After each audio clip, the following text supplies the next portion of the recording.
दोस्तों नमस्कार। Nifty bank Nifty के ट्रेंड्स, गैन लेवल्स और ट्रेडिंग पॉइंट्स अगले वीक के लिए क्या क्या हो सकते हैं उसको लेकर आया हूँ। सबसे पहले स्टैंडर्ड डिस्क्लेमर, मैं सेबी रजिस्टर्ड नहीं हूँ, इसलिए मेरे एक्सपीरियंसेस और मेरे ट्रेड्स के हिसाब से जो भी मैं करता हूँ वो आपके साथ शेयर करता हूँ। ये वीडियो सिर्फ एजुकेशनल पर्पज़ के लिए है। तो चलिए सबसे पहले देखते हैं बैंक निफ्टी, सॉरी निफ्टी में पहले। अगेन जैसा मैं हर बार बोलता हूँ कि जो मेजर ट्रेंड है वो अभी भी डाउन है, ठीक है। बट जो माइनर ट्रेंड है वो सर्टेनली ऊपर की तरफ दिखता है। इसलिए आप ये ध्यान जरूर रखिएगा कि जो मेजर ट्रेंड है वो अभी भी डाउन है। हाउएवर जो माइनर ट्रेंड है वो ऊपर की तरफ दिखता है। फॉर एग्जांपल यहाँ पे देखते हैं कि पिछले वीक में देखिए बिल्कुल ग्रीन जोन है। ये जो मेरा इंडिकेटर है इसमें आप क्लियरली देख सकते हैं कि ग्रीन जोन है, और शुरू से ही ग्रीन जोन है जहाँ से ये इसने शुरू किया था। ऑलराइट, तो क्लियर था कि जब हम निफ्टी के जो लेवल्स थे पिछले वीक के, इस वीक में भी हमने जो लेवल्स आइडेंटिफाई किए थे कि कौन कौन से इंपॉर्टेंट लेवल्स हो सकते हैं, तो मेरे लिए ये मेजर लेवल्स थे। 100 के नीचे ऑब्वियसली मैं नेगेटिव हो जाता, बिकॉज पिछले वीक 100 के ऊपर उसने ट्रेड करने की कोशिश करी थी, तो 100 के नीचे जाने से मेरे लिए वो नेगेटिव हो जाता। लेकिन उसके ऊपर ऑब्वियसली हमारे लिए वो पॉजिटिव साइन था जो पूरे वीक उसने दिया भी है। तो ये सारे लेवल्स अचीव्ड हुए थे। ये मेजर लेवल्स और माइनर लेवल्स पे आप ध्यान से खेलिएगा। मैं मेजर लेवल्स पे फिर से बोलता हूँ कि मैं पोजिशनल ट्रेड करने की कोशिश करता हूँ, और माइनर लेवल्स पे मैं टिपिकली डे ट्रेडिंग या छोटे मोटे ट्रेड्स लेके बहुत जल्दी क्लोज करने की कोशिश करता हूँ, ठीक है। तो अब आते हैं कि जो निफ्टी में हमारे जो लेवल्स अचीव हुए वो क्या क्या हुए। जाहिर है कि 23,100 मेरे लिए लोवेस्ट लेवल था, जो पिछले वीक के सीपीआर का जो लो था उसके अराउंड था। तो मेरे लिए अगर ये नेगेटिव होता तो मतलब मार्केट अगर इसके नीचे जाता तो मैं फिर से वापस नेगेटिव हो जाता। ऐसा हुआ नहीं। ऑब्वियसली जो पिछले वीक का जो सीपीआर क्लोज था उसके ऊपर चलता चला गया, और मोर इम्पॉर्टेंटली जो EMA 200 था, ये जो मेरे लिए बहुत इंपॉर्टेंट रहता है, उसने इसको टेस्ट करते हुए, याद रखिए कि पहले दिन तो उसने कुछ खास मूवमेंट नहीं दी, मंडे को, सॉरी फ्राइडे को। बट जो अगले दिन उसने जो मूवमेंट दी थी, याद रखिए कि ये बड़ा इंटरेस्टिंग था कि वो आकर ये टच करता है वो मूविंग एवरेज 200 पे, जो कि गैन लेवल के pretty पास था, 23,400 वाला। और वहाँ से इसने, आप देखा कि आपने देखा कि वहाँ से इसने 23,700 का जो अगला लेवल था अचीव करता है। जो पैटर्न इसने बनाए हैं अभी तक मेरे लिए बड़ा अच्छा बुलिश पैटर्न सर आए। जैसे ये वाला एक पैटर्न मेरे लिए एक बुलिश पैटर्न है। अभी मैं रिकॉर्ड कर रहा हूँ, करीब 12 बजने वाले हैं, और ये दूसरे घंटे में आज के जो इसने ये पैटर्न दिखाया, ये फिर से इसने मुझे बुलिश पैटर्न पे इंडिकेशन दिया है कि मार्केट अब यहाँ से ऊपर जाने की तैयारी कर चुका है। तो अगला लेवल तो ऑब्वियसली 700 है, जो शायद आज अचीव कर ले या ना करे, मुझे नहीं पता। बट लेट्स एज्यूम कि अगर यहीं पे कहीं मार्केट बंद होता है तो टेक्निकली आप देख रहे हैं कि ये अगला लेवल जो 23,700 का है वो अचीव करता हुआ दिख रहा है इसी वीक में, ठीक है जी। अब क्वेश्चन ये है कि अगले वीक में हम क्या देख सकते हैं। तो क्लियर है कि जो टिपिकल माइनर ट्रेंड है वो तो ऑब्वियसली ऊपर की तरफ है। तो मेरे लिए ऑब्वियसली जो अगला लेवल है वो खुल जाता है। आपको याद होगा पिछली बार मैंने कहा था कि जब ये 700 से वापस नीचे आता है या 400 से वापस नीचे आता है तो मैं ट्रेड करने की कोशिश करूंगा निचले लेवल से, जो इसने 700 से वापस 400 पे लाकर इसने दिखाया था। तो क्लियर है कि जो ये अगर आप अलग अलग टेक्निकल इंडिकेटर्स के बारे में जानते होंगे तो ये कुछ लोग इलियट वेव या कुछ लोग फिबोनाची को भी यूज़ करते हैं, लेकिन आप देखिए कि गैन लेवल्स बहुत इंटरेस्टिंगली यूज़ हो जाता है यहाँ पे। तो बहुत ज़्यादा कॉम्प्लिकेटेड करने की ज़रूरत नहीं है हमें। तो एनीवे ये नीचे आकर वापस ऊपर जाता है तो मेरे लिए वो बहुत इंटरेस्टिंग सा बुलिश साइन बन जाता है, ठीक है। तो क्लियरली अब हमारे सामने हाई प्रोबेबिलिटी गेम क्या है जो नेक्स्ट वीक है। मुझे ऑब्वियसली 700 पे तो स्ट्रॉन्ग रेजिस्टेंस दिखता है, बिकॉज हिस्ट्री में 23,700 काफ़ी स्ट्रॉन्ग रेजिस्टेंस की तरह दिखता भी है। और इसमें भी इस बार देख रहे हैं कि 23,700 को इसने टेस्ट किया, फिर दोबारा नीचे आने की भी कोशिश हुई थी। लेकिन ये जो बुलिश साइन दिखा रहा है, अगर ये 700 क्रॉस करता है तो फिर अगला लेवल 24,000 का एक्टिवेट हो जाता है, ठीक है। अगेन 24,000, जैसा मैंने लास्ट वीक में भी कहा था कि 24,000 काफ़ी स्ट्रॉन्ग रेजिस्टेंस है। तो वो फिर भी ये 300 पॉइंट हमारे लिए खेलने की जरूर है, और इसको आप ट्राई कर सकते हैं अगर 700 ये क्रॉस करके ऊपर जाता है तो। अगेन अपने स्टॉप लॉसेस वगैरह को ध्यान से रखिएगा, ज़्यादा रिस्क मत लीजिएगा अभी, क्योंकि रेजिस्टेंसेस काफ़ी स्ट्रांग है तो कहीं से भी लौट सकता है, इवन दो ट्रेंड अभी जो माइनर ट्रेंड है वो ऊपर की तरफ है। याद रखिएगा मेजर ट्रेंड अभी भी डाउन है। ये तो हाई प्रोबेबिलिटी गेम होगी। लो प्रोबेबिलिटी क्या है? अब यहाँ से अगर मैं देखता हूँ कि जो पिछला जो इस वीक का जो CPR है वो लगभग 23,300 के आसपास था, और लेट्स से कि यहीं पे मार्केट बंद हो जाता है, तो मैं नेगेटिव कब होऊंगा? तो अगर मैं पोजिशनल ट्रेडिंग की बात करूँ तो अगर ये 700 अचीव करता है आज और ये वापस ऊपर न जाकर फिर से वापस 400 की तरफ आता है, तो मेरे लिए ये न्यूट्रल जोन रहेगा नीचे की तरफ का। इवन दो मैं छोटे मोटे ट्रेड्स अगर कर लूँ तो कोई बात नहीं है, बट ये मेरे लिए न्यूट्रल ट्रेंड रहेगा। हावेवर अगर ये 23,400 को काटते हुए फिर नीचे की तरफ जाता है, और खासकर अगर 23,300 भी काट देता है जो पिछले वीक का CPR लेवल था, ठीक है, तो वो क्लियरली मेरे लिए एक डाउन ट्रेंड बनकर तैयार हो जाता है।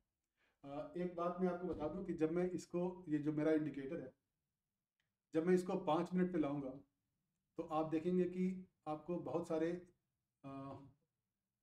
प्रॉब्लम से बचा सकता है। मैं गैन के एंगल्स चेंज कर दूं, इसको 90 कर देते हैं। तो अब आप देखिए फॉर एग्जांपल जैसे आज का ट्रेड था फॉर एग्जांपल, राइट? आप देखिए कि जो आज का जो टिपिकल एवरेज लेवल है वो लगभग इस वक्त है 23,623 का। तो ऑब्वियसली मार्केट करीब 600 के आसपास थोड़ा बहुत खेलता है या फिर इसको तोड़ता भी है। तो देखिए जैसे ही वो 620 या उसके अराउंड जब टूटता है तो यहाँ से आपको 100 पॉइंट की एक माइनर रिट्रैक्शन देखने को मिला था, जो एक ट्रेड करने की पॉसिबिलिटी बन सकती थी, ठीक है।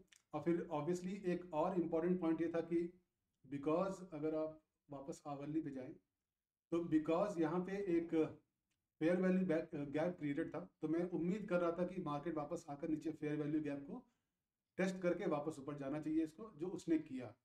तो यहाँ पे भी आप देखिए कि अगर आप 5 मिनट पे आ जाते तो वापस जब 620 के आसपास आकर इसने थोड़ा सा रेस्ट किया और उसके बाद अगली मूव के लिए इसने तैयारी कर ली थी और मूवमेंट इसने दिया भी है। तो इस तरह के जो लेवल्स हैं, आप अगर देखिए माइनर लेवल्स जो हैं हमारे डेली के, उस पर आप बहुत अच्छे से ट्रेड कर सकते हैं। तो फॉर एग्जाम्पल अगर पिछले दिन की बात करें, कल की बात करें, तो इवन दो मार्केट खुलते ही फिर गैन लेवल को तोड़ता है, तो गैन लेवल तोड़ने से जो पिछले दिन का लेवल था वो टूटता है इमीडिएटली, तो ऑब्वियसली मेरे लिए एक ट्रेड यहाँ बनता था। हावेवर ये जो ये जो डेली का रेंज है वो भी टूटता हुआ नहीं जब आता है, तो आपके लिए बहुत इंपॉर्टेंट तरीका बन जाता है खेलने का। तो कल आप देख सकते हैं कि जो इसने गैन लेवल दिया था लगभग 700 से ये करीब 550 का, वो आप क्लियरली इस चार्ट के हिसाब से आराम से खेल सकते थे, ठीक है। बाकी तो मैं टेक्निकली बहुत ज़्यादा इसमें डिस्कस कर नहीं पाऊंगा। अब फटाफट चलते हैं बैंक निफ्टी पे। तो बैंक निफ्टी क्या कहता है? अगेन ये सारे लेवल्स आप देख सकते हैं, आप इस वीडियो को स्टॉप करके चेक कर लीजिएगा। ये मेजर लेवल्स हैं और ये माइनर लेवल्स हैं, इसने अचीव किया। ऑब्वियसली अभी भी जो मेजर ट्रेंड है वो तो डाउन है, लेकिन जो माइनर ट्रेंड है वो ऊपर की तरफ दिखता है। अगर आप बैंक निफ्टी का चार्ट देखें तो ये सारे जो ग्रीन जोन है वो मुझे काफ़ी अच्छे से इंडिकेट कर देते हैं कि हम पॉजिटिव जोन में हैं, इसलिए मेरा माइंड सेट हमेशा पॉजिटिव रहता है अगर वो ग्रीन होता है। सिमिलरली अगर ये रेड जोन में है तो मैं ऑब्वियसली नेगेटिव रहता हूँ। अगेन आज देखते हैं फिर से आवरली चार्ट है ये बैंक निफ्टी, ये खुलता है पिछले लेवल पे जो जो जो जो हायर लेवल है यहाँ से, वैसे तो खुलता है यहीं से, बट हायर लेवल जो 50,600 का है, फिर उसने निचले का जो लेवल है वो उसने अचीव किया 50,180 का। तो आप देखिए बैंक निफ्टी गैन लेवल्स को बहुत अच्छे से फॉलो करता है, खासकर अगर आप 180 डिग्री पे गैन लेवल को ट्रेस करते हैं तो, और फिर यहीं से वापस ऊपर जाता है। अगेन जो फेयर वैल्यू गैप नीचे बना हुआ है इसके लिए मैं बहुत ज़्यादा चिंतित हूँ, अभी भी हूँ बैंक निफ्टी में। खासकर निफ्टी ने तो काफ़ी कुछ कवर कर लिया है, बैंक निफ्टी मुझे अभी भी फेयर वैल्यू गैप को की तरफ जाता हुआ दिखता है। तो उसने आज छोटी सी कोशिश करी, फिर से ऊपर जरूर जरूर गया था ये, बट मुझे अभी भी शक है कि ये नीचे फेयर वैल्यू गैप को टेस्ट करने आ सकता है। इन एनी केस जो हाई प्रोबेबिलिटी गेम है नेक्स्ट वीक के लिए, आप देख सकते हैं कि जो रेजिस्टेंसेज हैं 50,000, पिछले वीक में भी मैंने कहा था कि जो ये वाला रेजिस्टेंस लेवल है 50,000 का और 50,500 का, ये बड़ा स्ट्रॉन्ग रेजिस्टेंस लेवल है। और यहाँ पे आप देख सकते हैं कि 2-3 दिन से ऑब्वियसली खेलने की कोशिश कर रहा है। एज्यूमिंग कि मार्केट आज यहीं पे बंद होता है तो हमारे लिए ऑब्वियसली एक स्ट्रॉन्ग रेजिस्टेंस पॉइंट, अगर आप क्विकली मैं दिखा दूं आपको, अगर आप डेली चार्ट पे जाते हैं बैंक निफ्टी के,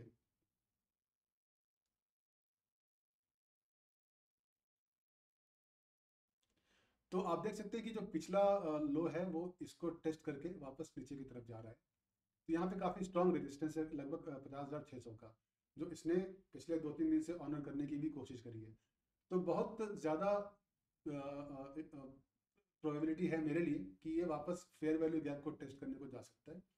तो ऊपर के लिए लेवल्स मेरे लिए इवन दो ओपन तो ज़रूर है, बिकॉज ऑब्वियसली आप देख सकते हैं कि ग्रीन जोन है, ये देखिए डेली चार्ट पे भी ये ग्रीन जोन है, लेकिन जो गैप्स नीचे छोड़ के गया हुआ है मैं उसके लिए भी चिंतित हूँ। इवन दो आप देख सकते हैं कि थोड़ा बहुत फिलिंग ज़रूर हुई है आज, ठीक है। तो जैसे ही ये फिल करता है तो आपके लिए एक काफ़ी पावरफुल इंडिकेशन मिलता है कि गैप फिल होकर जब ऊपर जाता है तो बुलिश पोजीशंस काफ़ी अच्छे से बन सकती हैं, जैसे अभी आपने निफ्टी में भी देखा। तो एनीवे मैं ऊपर के लिए ओपन ज़रूर हूँ, लेकिन मैं कॉशियस भी हूँ। ये वाला लेवल मेरे लिए बहुत स्ट्रॉन्ग रेजिस्टेंस है, और ऊपर के भी लेवल्स अगर आप देखें तो कुछ स्ट्रॉन्ग रेजिस्टेंसेज आपके यहाँ पे दोनों निकलते हैं, तो ऊपर की तरफ आप कॉशियसली ट्रेड कीजिए। हाँ, अगर ये नीचे आकर ये फेयर वैल्यू गैप को टेस्ट करते हुए फिर ये ऊपर जाता है, या इनफैक्ट यहाँ पे भी एक फेयर वैल्यू गैप है उसको भी टेस्ट करते हुए फिर अगर ये ऊपर जाने की कोशिश करता है, तो आप ऑब्वियसली बहुत बुलिश हो सकते हैं, ठीक है। अभी के लिए तो ये मैं समझता हूँ कि हाई प्रोबेबिलिटी गेम ऊपर का ही है, इसलिए मैं ऊपर के गेम्स खेलने की कोशिश करूँगा।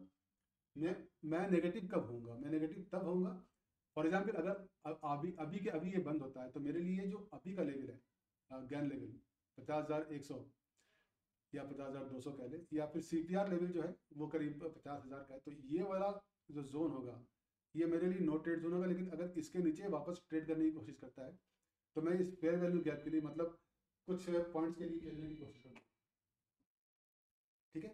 ये लो प्रोबेबिलिटी है, लेकिन ये खेलने की मैं कोशिश ज़रूर करूँगा, ठीक है। तो ये बैंक निफ्टी आई थिंक हम कंक्लूड कर सकते हैं।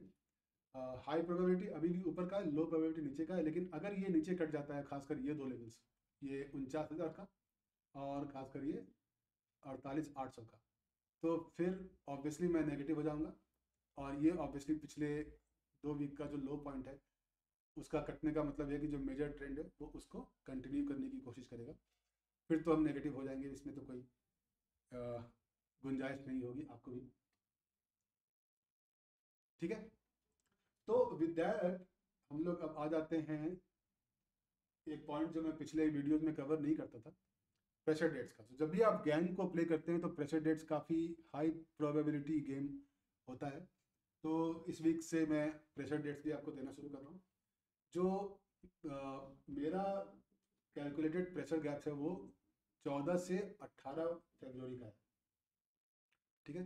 सो 14 से 18 मैं ज़रा सा कॉशियस रहूँगा। अगर आप चार्ट पे भी देखें फॉर एग्जांपल निफ्टी का, तो मैंने ये मार्क कर रखा है अपना, ठीक है। सो जो भी है यहाँ से जहाँ भी जाता है, बट इन दोनों डेट्स के आसपास मैं रिवर्सल्स का वेट ज़रूर करूँगा, कोशिश करूँगा मैं समझने की कि क्या मार्केट कर रहा है उस वक्त, ठीक है। मुझे नहीं पता कि मार्केट उस वक्त कहाँ पे होगा, हम अभी भी एक वीक दूर है इससे, तो इसलिए वी डोंट नो कि मार्केट कहाँ पे जाएगा, but wherever it is हम ये कोशिश ज़रूर करेंगे कि उन डेट्स पे ज़्यादा कॉशियस रहेंगे, और अगर कोई रिवर्सल पैटर्न्स हमें दिखते हैं, स्पेशली अगर ऊंचे या नीचे वाले गैन लेवल्स पे, तो हम काफ़ी कॉन्फिडेंट हो सकते हैं। ऑलराइट, सो एक अच्छी खबर ये है कि जो निफ्टी और बैंक निफ्टी है दोनों सिंक्रोनसली चल रहे हैं, इन द सेंस कि दोनों एक ही ट्रेंड दिखा रहे हैं। फॉर एग्जांपल पिछले 2 वीक से निफ्टी भी पॉजिटिव है, और पिछले 2 वीक से बैंक निफ्टी भी पॉजिटिव है।